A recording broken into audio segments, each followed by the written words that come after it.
Hello and welcome back to the channel. If you saw yesterday's live stream, then you'll be pretty prepared for what we're looking at today.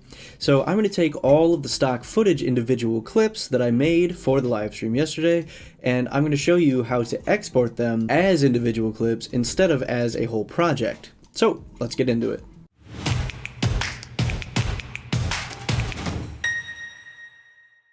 Here we are in Resolve. We have all the clips that we worked on yesterday, and we have a completed timeline full of stabilized, color-graded footage that is all ready to be pushed out.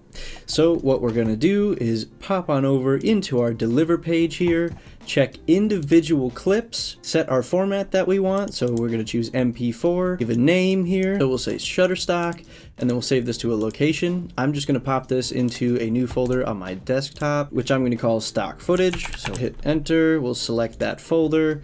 Now that is where our Shutterstock video will be, and since we're doing it this way, we're going to have Shutterstock 1, 2, 3, 4, a whole bunch of them. In order to export all of these into their own files, all we have to do is make sure that individual clips is the bubble that's filled, add to render queue, and then we're going to start this render. Alright, so we're completely done with our export here. It took just kind of fun, exactly 6 minutes. Now we'll go ahead and navigate to where our files are, right in here, stock footage. There they all are, Shutterstock, and then their own identifying number. That's how you export individual clips from the same timeline.